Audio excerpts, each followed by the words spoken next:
Ideal. Ahora nos vamos a meter con un tema clave que nos preocupa a todos los argentinos, que es el tema tarifas. Para eso estamos con Nuria Mendizábal, nuestra especialista en energía. Nuria, buenos días. Hola, buenos días, ¿cómo andan? Muy bien, muy bien. Acá, bueno, ¿tenemos que estar preocupados por el tema tarifas?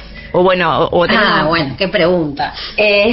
Mira, para arrancar, por lo menos hay novedades. Yo ya les fui contando en otras oportunidades la cuestión de la segmentación tarifaria. Hay como varias novedades esta semana sobre el tema tarifas. La más importante me parece que tiene que ver con que va a arrancar finalmente, el gobierno decidió arrancar con la segmentación y aplicar la quita de subsidios a los usuarios caracterizados como de altos ingresos. Como les conté en otra oportunidad, hay dificultades, o sea, esto es una política heredada de algún modo de la necesidad que impone el acuerdo con el Fondo Monetario de reducir subsidios que firmó Martín Guzmán. Eso generó que se tenga que implementar este tipo de política, y este tipo de política tiene dificultades de aplicación técnicas que ya fuimos hablando, ¿no? En ese marco se decide avanzar, digamos, de algún modo Massa y la Secretaría de Energía heredaron este diseño, ¿no?, de cómo se iba a implementar la segmentación, que tenía que ver con registrarse en un registro que se llama RACE, que es Registro de Acceso a los Subsidios a la Energía, que dicho sea de paso, todavía está abierto, por lo menos hasta diciembre está abierto, para quien esté escuchando y no se inscribió, sugiero que lo haga. Eso supuso que los usuarios se inscribieran y el Estado pidió que se inscribieran aquellos que querían continuar con los subsidios. Y eso es como el origen de este pequeño problema que hay, que es que efectivamente se inscribieron para dar un criterio, ¿no? Más o menos, los usuarios de energía eléctrica en total son alrededor de 14 millones de usuarios. Y de gas, alrededor casi 9 millones. De ese universo, se inscribió alrededor del 66% en energía eléctrica y el 64% del gas. Bien, entonces ahí ya tenemos un universo que se inscribió y puso sus datos. O sea, hay un 40, un 35 que no se inscribió. Entonces, ¿cuál es la dificultad hoy? De ese universo de quien se inscribió, hay un pequeño grupo, que son alrededor de 400.000 y 300.000 en gas, en energía eléctrica primero, que efectivamente son de ingresos altos. Y después hay un grupo muy masivo, que es alrededor de casi 5 millones en energía eléctrica y 3 millones de usuarios en gas, que quedaron no inscriptos. Entonces es como un agujero negro de no saber si son inscriptos, si son que no se inscribieron porque quieren que les quiten los subsidios, si hay gente de recursos muy bajos y en situación de vulnerabilidad que no se enteró que se tenían que inscribir. Bueno, esta era la situación por la cual el gobierno decidió frenar el mes pasado la segmentación. Bueno, este mes arranca. ¿Y arranca cómo? Arranca con una quita de subsidios tanto a los que están inscriptos y se caracterizaron como de altos ingresos, como a los no inscriptos. Para tener una idea en números, se trata en el total de usuarios de un 37% de usuarios en energía eléctrica, más o menos 5 millones de personas, de usuarios, y en el caso de gas, el 39% del universo, que son alrededor de 3 millones y medio de usuarios. ¿Hasta acá me siguen o sí, alguna pregunta? Te seguimos. Y, ahora lo que sí va a pasar es que van a empezar a contactar telefónicamente a los usuarios, ¿no? Esa es una de las novedades también. Sí, exactamente. Es una de las novedades, sobre todo por lo que tengo entendido desde la ENRE, van a llamar a los usuarios que no se inscribieron para consultar si efectivamente no se inscribieron porque quieren que le quiten los subsidios o en realidad es que no se enteraron. Hay un pequeño problema, estamos hablando de un universo de casi 5 millones de usuarios, ¿no? O sea, es un llamar por teléfono a 5 millones, claramente supongo que empezarán por aquellos que consideran por cruce de datos que tienen más posibilidades de ser usuarios en situación de vulnerabilidad. Pero bueno, yo les traje un poquito ¿qué significa esto en términos de impacto en la factura final? Que me parece que es lo que siempre nos preocupa. También hay que decir que es una política que no va a afectar a un grupo importante de la población, que son los que caracterizamos con tarifa social o ingresos medios y bajos. Es decir, bueno, el desafío del gobierno mayor en este momento son varios, ¿no? Pero en principio uno tiene que ver con poder sacar de ese universo indiferenciado a los que efectivamente son personas, hogares que no tienen capacidad bajo ningún punto de vista de asumir un aumento en las tarifas. Eso es una política que es una política social directamente, es una responsabilidad que el gobierno tiene y lo tiene que hacer de la mejor forma. Vamos a ver cómo sale. Yo advierto que es complicado, digamos. Otro tema que por lo menos hace que se nos prenda una alerta es que en el presupuesto 2023 también, ¿no?, se le da una posibilidad a las empresas a que aumenten tarifas. Bueno, ese es otro de las novedades de las semanas. Sí, eso es una polémica que se generó. La verdad que está dudoso qué significa eso. Dentro de la ley de presupuestos se incluyó un artículo que se establecía como dos cosas. Por un lado, un régimen de tratamiento de la deuda con CAMESA. Si quieren, es todo un tema ese, ¿no?, porque tiene que ver con la cadena de pagos del mercado eléctrico. Y bueno, que se viene arrastrando un endeudamiento de las distribuidoras de electricidad con CAMESA, porque no pagan el precio de la energía. Y a la vez, en ese mismo artículo se planteó la recomposición tarifaria de Nor y de Sur. Y eso, por supuesto, en definitiva, tiene que ver con un aumento de tarifas. El problema es que acá hay como... Esto surge desde lo que siempre planteé al inicio, ¿no? La factura final que nosotros recibimos tiene 3 componentes. Una es el precio de la energía, que eso es donde la diferencia entre lo que cuesta la energía y el precio que fija el gobierno es el subsidio. O sea, cuando vos aumentás el precio, quiere decir que el usuario cubre un poco más de ese costo y reducís subsidios. Eso es una cuestión fiscal, ¿no? Al Estado le impactan en términos fiscales. Y después hay otro universo, que es el de las tarifas de transporte y de distribución.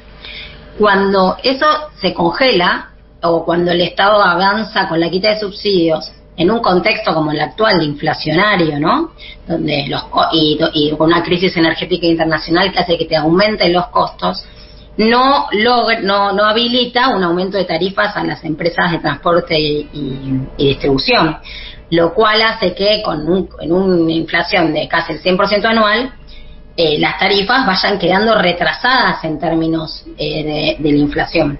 En algún momento eso empieza a afectar la posibilidad de mantener el servicio, en la operación y el mantenimiento, ¿no?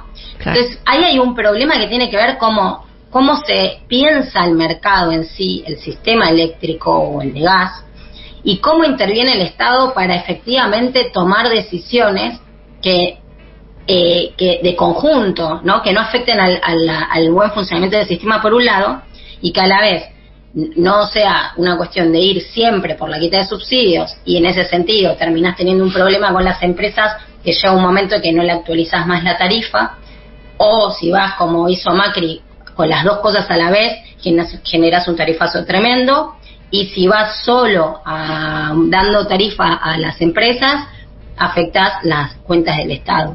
Y acá no se estaría yendo con las dos cosas a la vez en esto, digo. Bueno, eso es lo llamativo. Digamos, de algún modo hay este artículo estaría dando cuenta de que se va a hacer una recomposición tarifaria. Que bueno, que en realidad acá hay un problema de toma de decisiones, digamos, ¿no? Hay este problema estructural en la cadena de pagos del sistema eléctrico, se viene arrastrando hace un montón. Durante la gestión de Martín Guzmán, desde la Secretaría de Energía se le acercaron diversas propuestas para ir regularizando esa situación, que no se llevó adelante. Digamos, a Martín Guzmán lo único que le interesaba era cumplir con el FMI y bajar los subsidios. Y esto está heredado hoy al Ministerio de Economía, esta situación, pero efectivamente, como vos bien decís, Eva, este artículo daría cuenta de que en la actual gestión tampoco está encontrando un plan de normalización que genere consenso, tanto en el sector privado como dentro de la coalición de gobierno, porque en definitiva estas políticas terminan afectando, solucionando, como escuchábamos a Néstor, ¿no? Por los que menos tienen, digamos, o los que menos tienen no, por el eslabón más débil de la cadena es el usuario, que es el que tiene menos posibilidad de hacer lobby, entonces, bueno, vamos a ir por ese sentido, vamos a ir en esa línea. Me parece que, bueno, dentro de la coalición de gobierno no hay acuerdo en este sentido. Nuri, la última, también se habló algo de como de una especie de compromiso por parte de las provincias para con las deudas que tiene Camesa. ¿Esto qué vendría a significar? La deuda con Camesa tiene que ver con que durante este tiempo las empresas distribuidoras, esto es como se llama pass-through, la tarifa, ¿no? O sea, cómo se paga la energía. Entonces, el usuario final paga, ¿a quién le paga? A las distribuidoras. Ese dinero, la distribuidora, hay una parte que le va como tarifa, entra a su estado contable, y otra parte la tiene que pagar, darse vuelta, digamos, y pagarle a Camesa, que es la que organiza, digamos, el mercado eléctrico, y es la que le paga a las generadoras. ¿Se entiende? O sea, se genera la energía, y Camesa es como la intermediaria entre las distribuidoras y las generadoras. ¿Cuál es el problema? Durante este tiempo, como las empresas dejaron, por la crisis, por la cuestión de que la tarifa se fue, la tarifa que cobran las distribuidoras se fue desactualizando en relación a la inflación, dejaron de pagarle a Camesa. Entonces, ¿cuál es el problema? Vos quitas subsidios en la tarifa, pero las distribuidoras no te están pagando. Entonces, en definitiva, la que empieza a engrosar un rojo es Camesa, y eso se ve implicado después en las cuentas del Estado. Entonces, durante 2020 y 2021 se hicieron acuerdos, en las anteriores leyes de presupuesto se hicieron acuerdos para que las distribuidoras fueran pagando en acuerdo con el Estado Nacional y la Secretaría de Energía bajo diferentes regímenes de pago. Algunas distribuidoras acordaron y demás. Norte y el Sur siguen con una deuda importante. Entonces, el problema es qué hacer con esa deuda y cómo hacer que esa deuda se solucione para el Estado, pero que no termine afectando a los usuarios. Pues si se soluciona aumentando tarifas, si la única respuesta es aumentar tarifas, bueno, además, ¿hasta cuándo vamos a poder aumentar tarifas? Porque hay un contexto de inflación interna fuerte y un contexto de aumento de costos de la energía. Y Argentina todavía depende de la importación, o sea que el impacto de la crisis energética internacional va directo a los costos de la energía. Entonces ahí tenemos dos circunstancias externas al mercado eléctrico específico de la Argentina, que son macroeconómica en la Argentina y mundial, que hace que los costos aumenten, por lo cual, ¿hasta dónde le vamos a trasladar los costos a los usuarios? Por más que sean los de altos ingresos. ¿Se entiende? Sí. Bueno, y a la vez también es cierto que hay que dar una respuesta, la que sea, hay que ser creativos, como dice Néstor, ¿no? Néstor le responde en ese audio a Patricia Bullrich, lo vi hace poco, le dice, bueno, hay que ser creativo, no se puede siempre ir al más débil. No se le puede cargar este problema que tiene que ver con una cuestión macroeconómica que no está resolviendo el gobierno, y por otro lado una cuestión mundial con que el usuario aumente la tarifa, porque además va a explotar todo por los aires, si no. Entonces, bueno, yo creo que en este momento el Frente de Todos, el Poder Ejecutivo, está dando señales de que va a ir avanzando en esta línea. Vamos a ver hasta dónde puede avanzar. Desde mi punto de vista hay otra cuestión que no mencioné, pues estamos hablando de los residenciales, que es para mí la que más puede afectar, más allá de los ingresos de los usuarios, de los hogares, que es que también aumentaron a los comercios, a los pequeños comercios. O sea, hay quita de subsidios a los pequeños comercios. Y eso no es menor, porque eso supone... Eso se traslada a precio.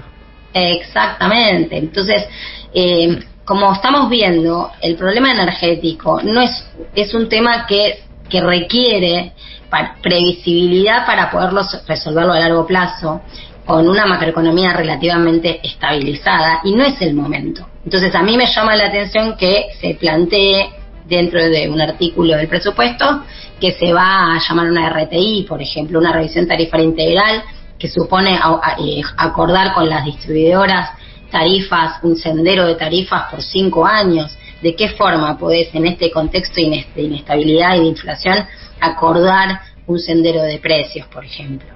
Claro. Entonces, creo que, bueno, lamentablemente vamos a tener que hablar mucho de este tema seguramente todo este año, un año donde esto tiene que ver con la puja distributiva también. Nuri, te agradecemos muchísimo, clarísima, y bueno, nada, evidentemente es un tema que nos tiene que preocupar, el tema de tarifas. Veremos qué el gobierno sigue haciendo. Si quieren, en algún momento durante la semana podemos seguir y ver cómo esto va a impactar en las facturas de los usuarios, preguntas que haya de los oyentes, bienvenidas. Claro que sí, muchas gracias.